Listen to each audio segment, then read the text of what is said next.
1922-1932, serving the League of Nations. From 1922 until 1932, with the exception of a few months in 1923 and 1924, Einstein was a member of the Geneva-based International Committee on Intellectual Cooperation of the League of Nations, a group set up by the League of Nations, a group set up by the League to encourage scientists, artists, scholars, teachers, and other people engaged in the life of the mind to work more closely with their counterparts in other countries. He was appointed as a German delegate rather than as a representative of Switzerland because of the machinations of two Catholic activists, Oskar Halecki and Giuseppe Motta.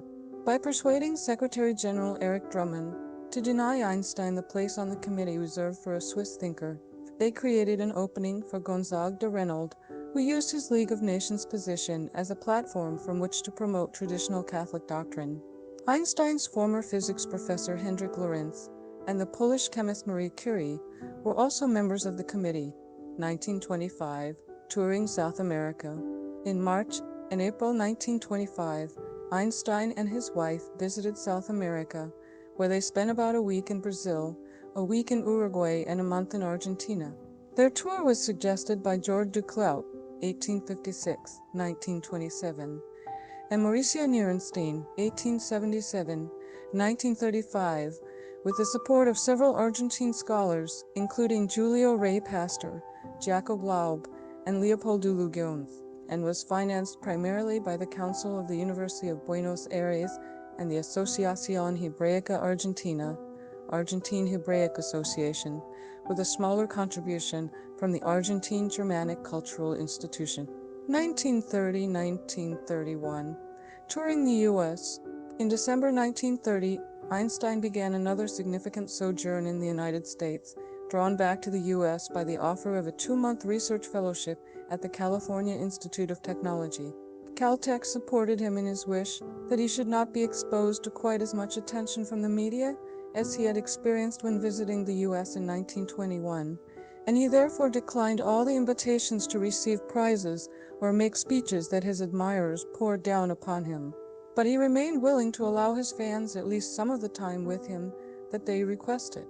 After arriving in New York City, Einstein was taken to various places and events, including Chinatown, a lunch with the editors of the New York Times, and a performance of Carmen at the Metropolitan Opera, where he was cheered by the audience on his arrival. During the days following, he was given the keys to the city by Mayor Jimmy Walker and met the president of Columbia University, who described Einstein as the ruling monarch of the mind.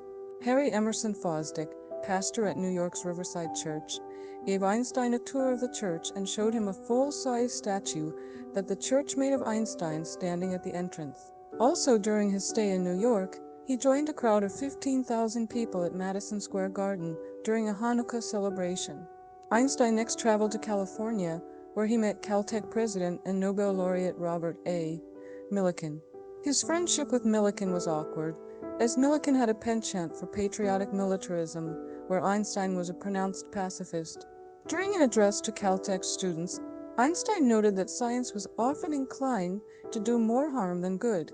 This aversion to war also led Einstein to befriend author Upton Sinclair and film star Charlie Chaplin, both noted for their pacifism.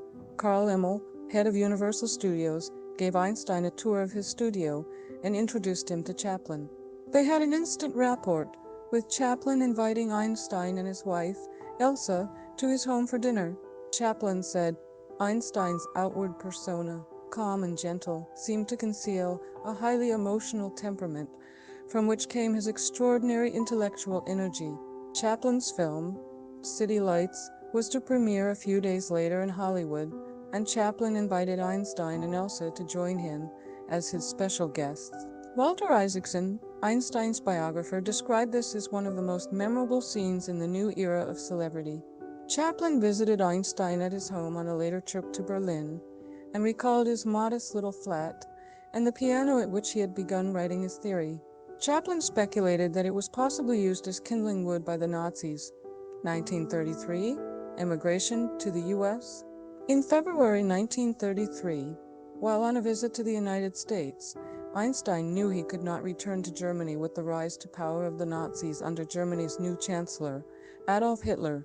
While at American universities in early 1933, he undertook his third 2-month visiting professorship at the California Institute of Technology in Pasadena. In February and March 1933, the Gestapo repeatedly raided his family's apartment in Berlin. He and his wife Elsa returned to Europe in March, and during the trip they learned that the German Reichstag had passed the Enabling Act on 23 March, transforming Hitler's government into a de facto legal dictatorship, and that they would not be able to proceed to Berlin. Later on, they heard that their cottage had been raided by the Nazis and Einstein's personal sailboat confiscated. Upon landing in Antwerp, Belgium, on 28 March, Einstein immediately went to the German consulate and surrendered his passport, formally renouncing his German citizenship. The Nazis later sold his boat and converted his cottage into a Hitler Youth camp. Refugee status. In April 1933, Einstein discovered that the new German government had passed laws barring Jews from holding any official positions, including teaching at universities. Historian Gerald Holton describes how, with virtually no audible protest being raised by their colleagues, thousands of Jewish scientists were suddenly forced to give up their university positions, and their names were removed from the rolls of institutions where they were employed. A month later, Einstein's works were among those targeted by the German Student Union in the Nazi book burnings, with Nazi propaganda minister Joseph Goebbels proclaiming, "Jewish intellectualism is dead." One German magazine included him in a list of enemies of the German regime, with the phrase, "not yet hanged," offering a $5,000 bounty on his head. In a subsequent letter to physicist and friend Max Born, who had already immigrated from Germany to England, Einstein wrote, "I must confess that the degree of their brutality and cowardice came as something of a surprise." After moving to the U.S., he described the book burnings as a spontaneous emotional outburst by those who shun popular enlightenment, and more than anything else in the world, fear the influence of men of intellectual independence. Einstein was now without a permanent home, unsure where he would live and work, and equally worried about the fate of countless other scientists still in Germany. Aided by the Academic Assistance Council, founded in April 1933 by British Liberal politician William Beveridge to help academics escape Nazi persecution, Einstein was able to leave Germany. He rented a house in De Haen, Belgium, where he lived for a few months. In late July 1933, he visited England for about 6 weeks at the invitation of the British Member of Parliament Commander Oliver Lamson, who had become friends with him in the preceding years.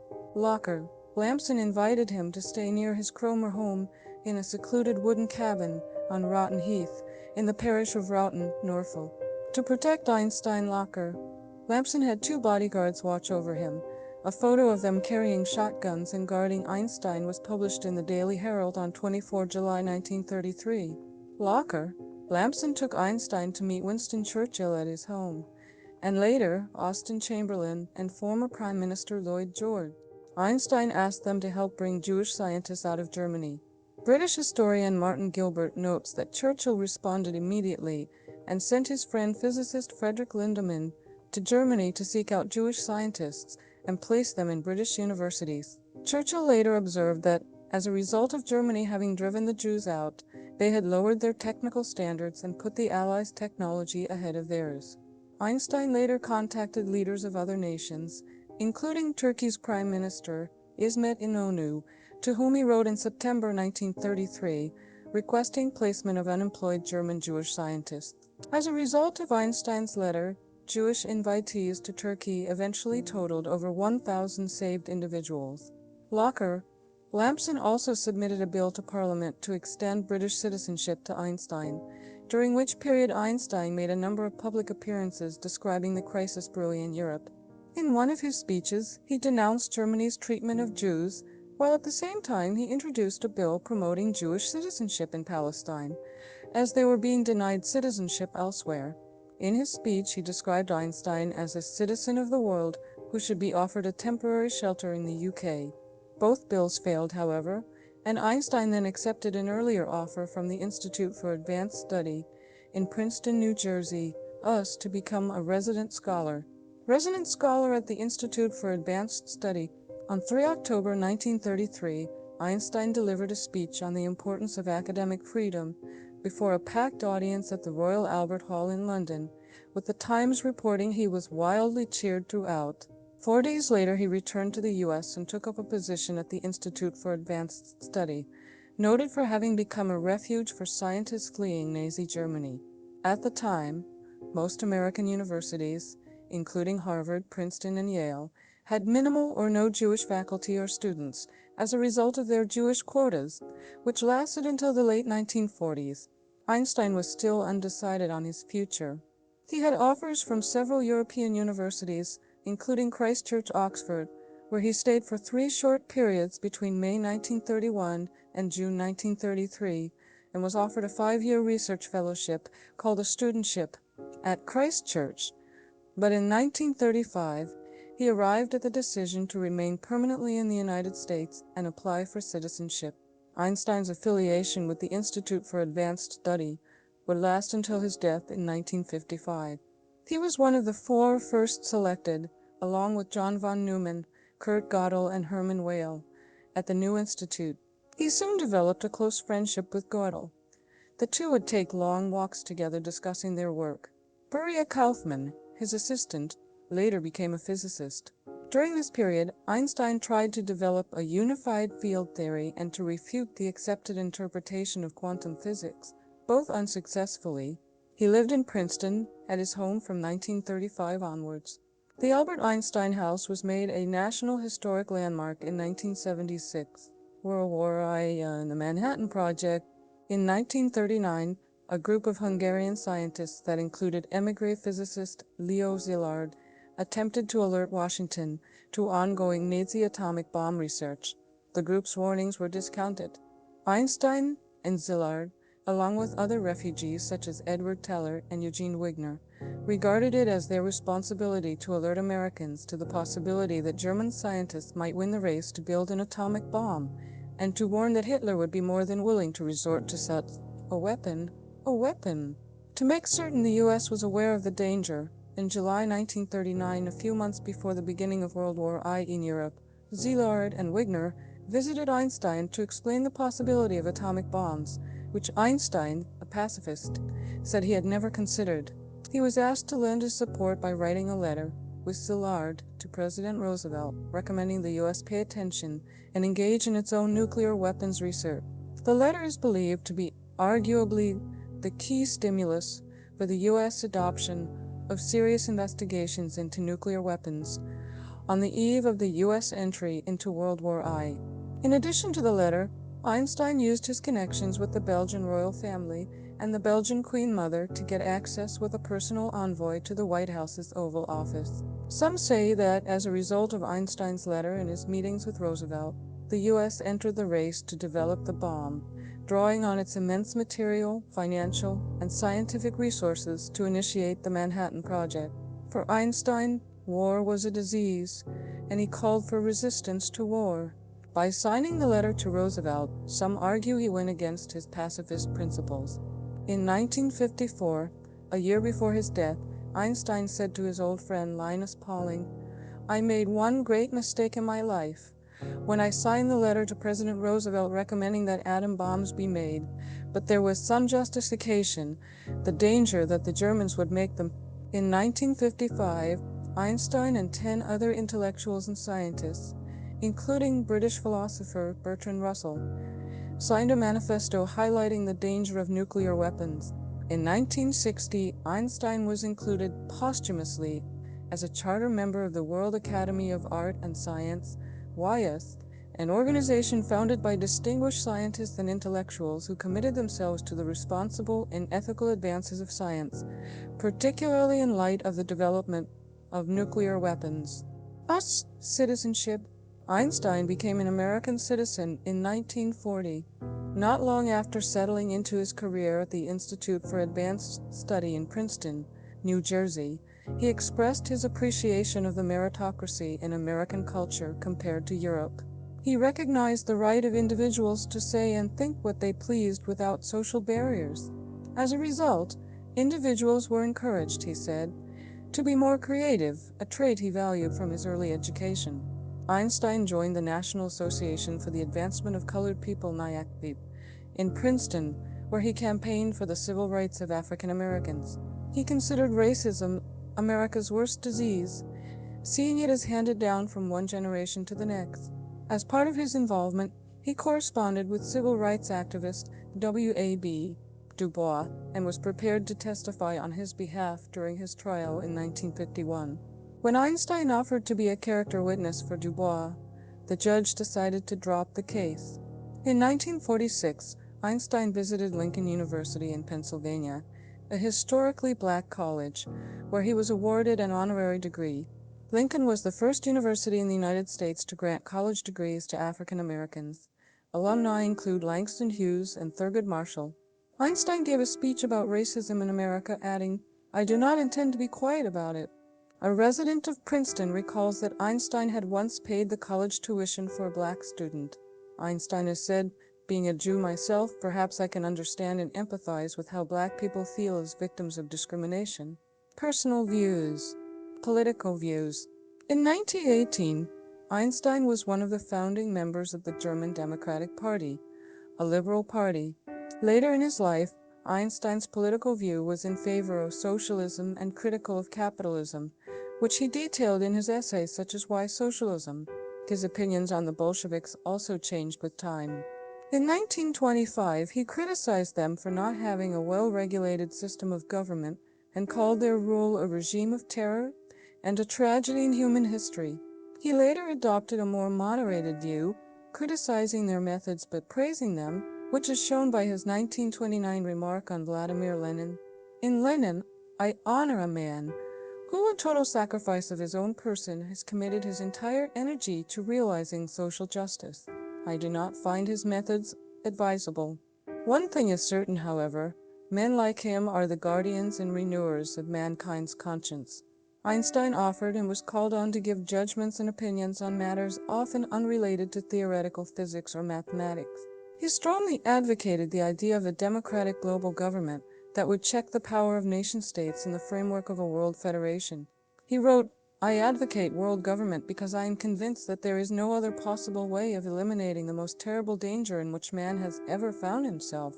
The FBI created a secret dossier on Einstein in 1932. By the time of his death, it was 1427 pages long. Einstein was deeply impressed by Mahatma Gandhi, with whom he corresponded. He described Gandhi as a role model for the generations to come. The initial connection was established on 27 September 1931, when Wilfred Israel took his Indian guest V.A. Sundaram to meet his friend Einstein at his summer home in the town of Kaputh. Sundaram was Gandhi's disciple and special envoy, whom Wilfred Israel met while visiting India and visiting the Indian leader's home in 1925. During the visit, Einstein wrote a short letter to Gandhi that was delivered to him through his envoy, and Gandhi responded quickly with his own letter. Although in the end Einstein and Gandhi were unable to meet as they had hoped, the direct connection between them was established through Wilfred Israel. Relationship with Zionism. Einstein was a figurehead leader in the establishment of the Hebrew University of Jerusalem, which opened in 1925. Earlier, in 1921, he was asked by the biochemist and president of the World Zionist Organization, Chaim Weizmann, to help raise funds for the planned university. He made suggestions for the creation of an Institute of Agriculture, a chemical institute, and an Institute of Microbiology in order to fight the various ongoing epidemics such as malaria, which he called an evil that was undermining a third of the country's development. He also promoted the establishment of an Oriental Studies Institute to include language courses given in both Hebrew and Arabic. Einstein was not a nationalist and opposed the creation of an independent Jewish state. He felt that the waves of arriving Jews of the Aliyah could live alongside existing Arabs in Palestine. The State of Israel was established without his help in 1948. Einstein was limited to a marginal role in the Zionist movement. Upon the death of Israeli President Weizmann in November 1952, Prime Minister David Ben-Gurion offered Einstein the largely ceremonial position of President of Israel at the urging of Ezriel Karlebej. The offer was presented by Israel's ambassador in Washington, Abba Eban, who explained that the offer embodies the deepest respect which the Jewish people can repose in any of its sons. Einstein wrote that he was deeply moved, but at once saddened and ashamed that he could not accept it. Religious and philosophical views. Einstein expounded his spiritual outlook in a wide array of writings and interviews. He said he had sympathy for the impersonal pantheistic God of Baruch Spinoza's philosophy. He did not believe in a personal God who concerns himself with fates and actions of human beings, a view which he described as naive. He clarified, however, that I am not an atheist, preferring to call himself an agnostic or a deeply religious non-believer. When asked if he believed in an afterlife, Einstein replied, "No, and one life is enough for me." Einstein was primarily affiliated with non-religious humanist and ethical culture groups in both the UK and US. He served on the advisory board of the First Humanist Society of New York and was an honorary associate of the Rationalist Association, which publishes New Humanist in Britain.